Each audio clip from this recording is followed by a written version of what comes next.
Green leaf international school and college কর্তৃক আয়োজিত চতুর্থ এবং পঞ্চম শ্রেণীর ছেলেমেয়েদের নিয়ে একটি সুন্দর কর্মশালা।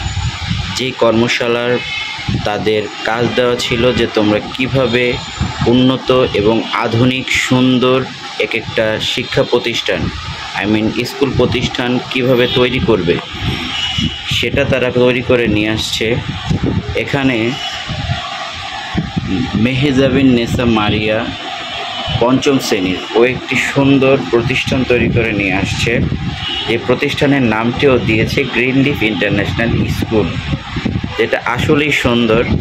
যে স্কুলের সামনে রয়েছে সুন্দর ফাঁকা জায়গা, আমাদের জাতীয় পতাকা এবং বারান্দা খুবই সুন্দর, দেখলে চোখ জুড়িয়ে যায়। ঠিক এরকম মারিয়ার মতো আরও অনেক শিক্ষার্থীরা অনেক স্কুল এবং গ্রাম্য ঘর তৈরি করে নিয়ে আসছে, যা আমি আপনাদের এক এক করে দেখাবো। আপনারা আমার সাথেই থাকুন, দেখতে থাকুন কি সুন্দর মনোরম পরিবেশে শিক্ষা প্রতিষ্ঠান তৈরি করা যায়, এর উদাহরণ ওরা দিয়ে গেছে এক এক করে। যেমন এখানে রয়েছে আরেকটি স্কুল পঞ্চম শ্রেণীর মিফতাহুল জান্নাতের, ওর স্কুলটাও খুবই সুন্দর এবং বৃহৎ খেলার মাঠ, খুবই সুন্দর দেখতে।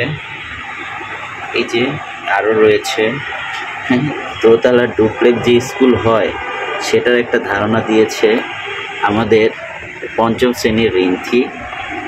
আরও রয়েছে রাইসা, তারপরে রয়েছে আলভি, তারপরে আরও অনেক স্টুডেন্ট, আব্দুর রহমান, যারা কিনা অনেক সুন্দর সুন্দর প্রতিষ্ঠান তৈরি করে নিয়ে আসছে, যেটা দেখতেছি আর আমাদের চোখ জুড়িয়ে যাচ্ছে, খুবই সুন্দর। এই যে চতুর্থ শ্রেণীর ওয়াদুদ ইসলাম সিয়াম একটি কুড়ে ঘর তৈরি করে নিয়ে আসছে, একদম বাঁশ চাটাইয়ের মতো দেখতে, খুবই সুন্দর। এটা দেখলেই চোখ জুড়িয়ে যায়। আসলে ছোট ছোট সোনামণিদের যদি আমরা এইভাবে কাজকর্মের মধ্যে ব্যস্ত রাখি, তাহলে ওরা কিন্তু মোবাইলে আসক্ত হবে না। আর যদি আমরা এইভাবে কাজকর্ম না দিতে পারি, এইভাবে ওদের বিভিন্ন কাজে ব্যস্ত না রাখতে পারি, তাহলে ওরা ধীরে ধীরে মোবাইলে আসক্ত হবে, ডিভাইসে আসক্ত হবে, যা কিনা ওদের জন্য ঝুঁকির কারণ। আর যদি আমরা প্রতিনিয়ত ওদের বিভিন্ন ধরনের ভিন্ন ধর্মী কাজকর্ম দিয়ে ওদের ব্যস্ত রাখতে পারি, তাহলে ওরা কখনোই ডিভাইসে আসক্ত হবে না।